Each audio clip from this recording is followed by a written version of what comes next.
പണ്ട് നമ്മളെ ഈ പ്രവാചക സ്നേഹത്തിന്റെ പേരിൽ എതിർക്കുന്ന, നമ്മൾ പ്രവാചക വിരോധികളാണ് എന്ന് പറയുന്നവർ നമ്മൾക്കെതിരെ ഓതിയിരുന്ന ഒരു ബൈത്ത്: എന്നാൽ സുഹൃത്തേ, ഒന്ന് നീ ചിന്തിക്കണേ, അവരാര് നാമാരെന്ന കാര്യവും ഓർക്കണേ, അവർക്കൊന്നുമേ ലഭിക്കാത്തതായ ഹദീസ് നമ്മൾക്ക് വന്നാൽ അന്ന് തീർന്നീ കേസ്.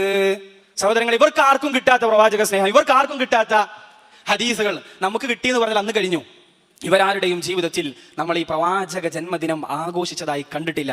മഹത്തുക്കളായ പണ്ഡിതന്മാരുടെ ജീവിതത്തിൽ കണ്ടിട്ടില്ല. മഹാനായ ഷെയ്ഖുൽ ഇസ്ലാം ഇബ്നു തൈമിയ റഹ്മത്തുള്ളാഹി അലൈഹി തന്റെ പ്രവാചക സ്നേഹം രേഖപ്പെടുത്തി വെച്ചത് അസ്വാരിമുൽ മസ്ലൂൽ എന്ന് പറയുന്ന ഒരു മഹത്തരമായ ഗ്രന്ഥം രചിച്ചുകൊണ്ടാണ്. ഫിഷാത്തിമി റസൂൽ, അള്ളാഹുവിന്റെ റസൂലിനെ ആക്ഷേപിക്കുന്നവർക്കെതിരെ ഗ്രന്ഥം രചിച്ചുകൊണ്ടാണ് മഹാനായ ഷെയ്ഖുൽ ഇസ്ലാം ഇബ്നു തൈമിയ റഹ്മത്തുള്ളാഹി പ്രവാചക സ്നേഹം കാണിച്ചത്.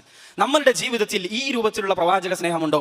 സഹോദരങ്ങളെ, നെരിയാണിക്ക് മുകളിൽ വസ്ത്രം ധരിക്കുകയും താടി നീട്ടി വളർത്തുകയും പള്ളിയിൽ ജമാഅത്തുകൾക്ക് കൃത്യമായി പങ്കെടുക്കുകയും റസൂലുള്ളാഹി സ്വല്ലല്ലാഹു അലൈഹി വസല്ലമയുടെ സുന്നത്തുകളെ കൃത്യമായി കൊണ്ടു നടക്കുകയും ചെയ്യുന്നവർ പ്രവാചക വിരോധികളും, അള്ളാഹുവിന്റെ റസൂലിന്റെ ദീനിൽ പഠിപ്പിക്കാത്ത ആചാരങ്ങൾ കടത്തിക്കൂട്ടിയവരും, അള്ളാഹുവിന്റെ റസൂൽ പറയാത്ത കാര്യങ്ങൾ ദീനിൽ പുതിയ ആചാരങ്ങളായി കൊണ്ടുവന്ന പുതിയ ആചാരങ്ങളും വറുതുകളും ജനങ്ങൾക്ക് വെച്ചു കൊടുക്കുന്ന ആളുകൾ പ്രവാചക സ്നേഹികളാവുക എന്നുള്ളത് വിരോധാഭാസമാണ്, അനാശാസ്യമാണ്, ഖേദകരമാണ്.